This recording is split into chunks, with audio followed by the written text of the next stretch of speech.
जहाँ पर पांचों पांडव सोते थे, आज उनके पुत्र वहां पर सो गए हैं। अश्वत्थामा रात्रि में आया। रात्रि में आके उसने अपनी तलवार को निकाल के पांचों के सिर धड़ाम से अलग कर दिए और अपनी पोटली में लेकर चला गया है। दुर्योधन मित्र के पास में जाकर कहता है, अरे मित्र, तुम क्या बात करते थे कि एक का शीश लेके आना है, मैं पांच पांच का लेकर आ गया हूं। आज तो बड़ा ही प्रसन्न हो रहा है दुर्योधन, इतना प्रसन्न हुआ कि आज मैंने मेरे सारे के सारे शत्रु मार दिए।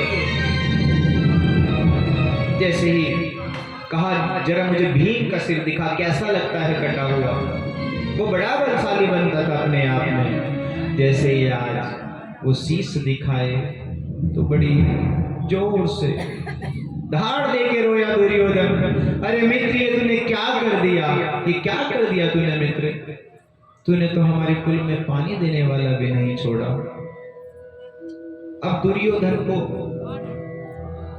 इस तरह का वरदान था कि आपकी मृत्यु तभी होगी जब आप ज्यादा प्रसन्न होंगे और ज्यादा दुखी होंगे। आज वही समय है। प्रसन्न तो इसलिए हुआ कि पांचों के शीश ले आया, और दुखी तब हुआ कि ये तो पुत्र हैं, पांडव नहीं है, इनसे मेरी कोई बैर नहीं थी। वहीं के वहीं दुर्योधन ने अपने प्राण त्याग दिए। बोले बाल कृष्ण भगवान की। अश्वत्थामा अब सोच रहा है, अब मुझे पांचों के पांचों भाई नहीं छोड़ेंगे। जैसे ही भगवान कृष्ण पांचों पांडवों द्रौपदी को लेकर उनके घर आए, देखा कि सारे में रक्त ही रक्त बह रहा है। द्रौपदी दहाड़ देकर रोई, अरे ये क्या हुआ, किसने किया है ये? बड़ा दुख हो रहा है उसको, आज इतनी दुखी हो रही है। पांचों पांडव आए, द्रौपदी कृष्ण को कहती है, अरे ये क्या हुआ, आप ही कुछ बताएं। तो अर्जुन ने आज इस प्रकार से प्रतिज्ञा कर ली द्रौपदी के सामने कि मैं तुम्हारे सामने जिसने भी अपराध किया है उसको मृत्यु दंड दूंगा। आज कृष्ण भगवान से जब पूछा गया, भगवान कृष्ण कहते हैं, चलो मैं लेकर चलता हूं तुम्हें। आज कृष्ण भगवान लेकर चले हैं हमको। अश्वत्थामा ने देखा कि अर्जुन आ रहा है, बड़ा क्रोधित होकर उसने ब्रह्मास्त्र चला दिया। आज जैसे ब्रह्मास्त्र चलाया तो कृष्ण भगवान के चरणों में गिर गया। अर्जुन कहते, प्रभु मेरी रक्षा करो, मेरी रक्षा करो प्रभु। आज भगवान कृष्ण कहते हैं, लोहा लोहे को काटता है, अरे तुम्हारे पास भी तो, तुम भी ब्रह्मास्त्र चला दो। आज भगवान कृष्ण के आदेश से अर्जुन ने ब्रह्मास्त्र चला दिया, और जब दोनों के दोनों ब्रह्मास्त्र आपस में भिड़े, वो दोनों के दोनों शांत होकर गिर गए। अर्जुन ने अश्वत्थामा को रस्सी से ऐसे बांध लिया, और बांध कर, क्योंकि संकल्प लिया था, मारने को तो वही मार सकता था, लेकिन संकल्प था कि द्रौपदी के सामने ले जाकर मारूंगा। आज जैसे ही द्रौपदी के सामने लेकर गए हैं, तो द्रौपदी ने जैसे ही आज उनको देखा, मुच्यताम मुच्यताम देशे, छोड़ दो इसे, छोड़ दो। अर्जुन सोच रहे हैं, इसने इतना बड़ा अपराध किया है और ये कहते हैं छोड़ दो, छोड़ दो। अरे ये गुरु का पुत्र है, गुरु के पुत्र को नहीं मारना चाहिए, और ब्राह्मण भी है, इसलिए इसको नहीं मारना चाहिए। मैं जिस प्रकार से रो रही हूं, कल को इसकी मां भी ऐसे रोएगी। अब आप देखिए कितना बड़ा दिल है द्रौपदी का। अगर हमारे बच्चे को कोई छोटा सा हल्का सा भी कर दे तो हमें क्रोध आता है, हम पड़ोसी से लड़ने के लिए चले जाते हैं। तुमने हमारे बच्चों को कैसे डांट दिया, कैसे धमका दिया। क्या हम कभी द्रौपदी की तरह बन सकते हैं आप सब? बताइए, नहीं बन सकते। लेकिन उनका दिल देखो कैसा है, कहती है नहीं नहीं, इनको नहीं मारना चाहिए। गुरु की हमें पूजा करनी चाहिए। अब भगवान कृष्ण से पूछा गया, प्रभु आप ही हमारे न्यायाधीश हैं, आप ही बताएं। वो कहते हैं ये ब्राह्मण पुत्र है, इनको मारना नहीं चाहिए और ये अपराधी हैं, इनको छोड़ना भी नहीं चाहिए। युधिष्ठिर कहते हैं प्रभु अगर आपके जैसे न्यायाधीश 2-4 और बन जाए तो हो गया बेड़ा पार। अर्जुन को गीता का उपदेश याद आ गया कि कोई भी प्रतिष्ठित व्यक्ति है,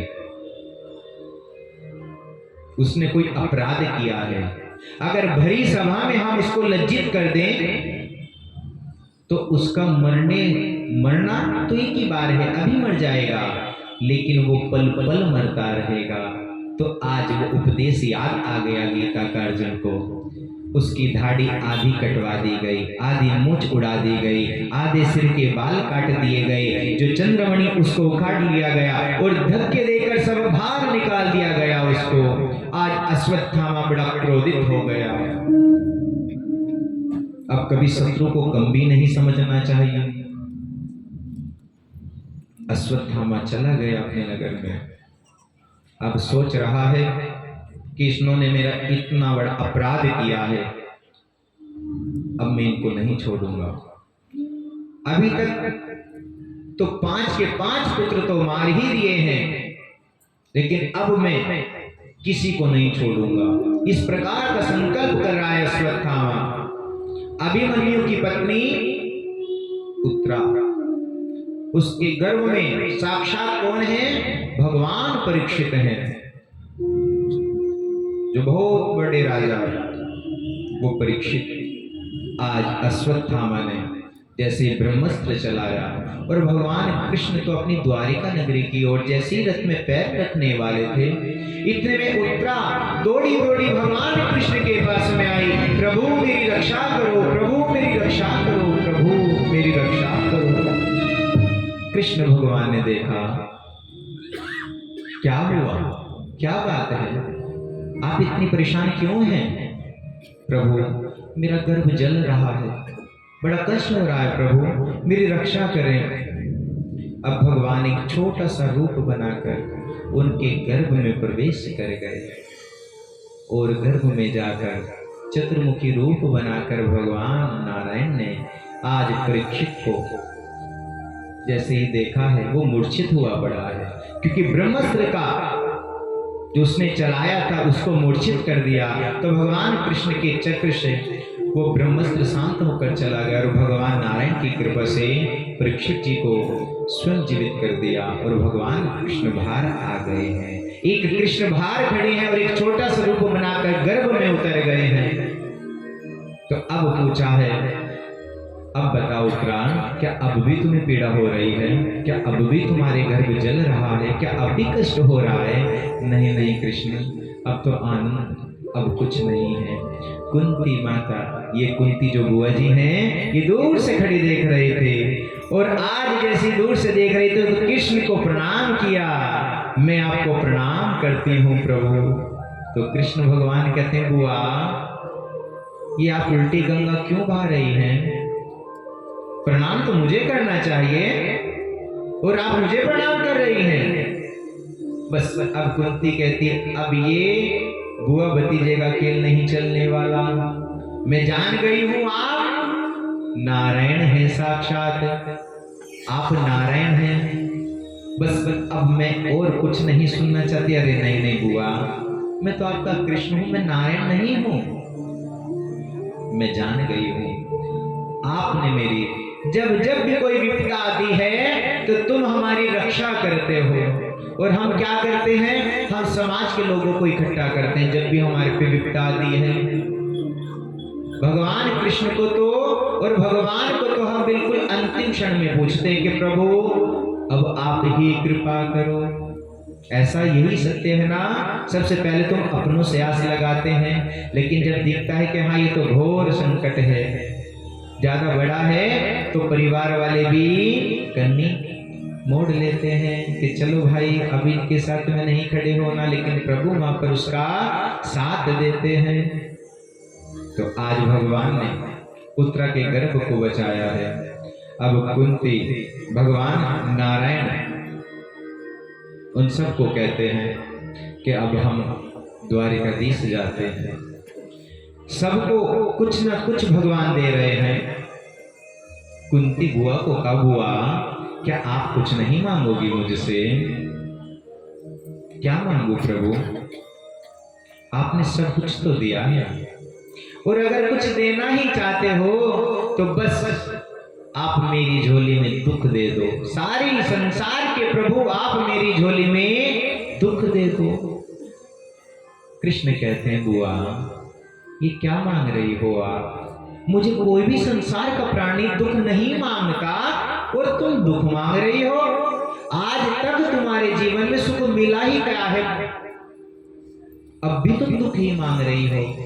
हम कभी दुख मांगते हैं भगवान से? हम तो कहते हैं प्रभु बस इतनी सी समस्या, इसका जल्दी से समाधान कर दो, 11 रुपए का प्रसाद चढ़ा देंगे हम आपको।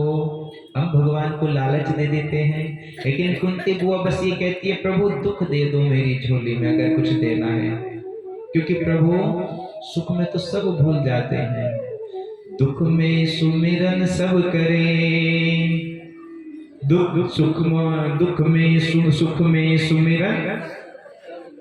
सुख में सुमिरन सब करें, सुख में करे ना कोई, और सुख में सुमिरन सब करें तो दुख काहे को होए। प्रभु जब भी दुख आता है तब आपका सुमिरन करते हैं, और जब सुख आता है तब आपको प्रभु भूल जाते हैं। इसलिए मैं आपको भूलना नहीं चाहती और भुलवाना भी नहीं चाहती प्रभु। इसलिए बस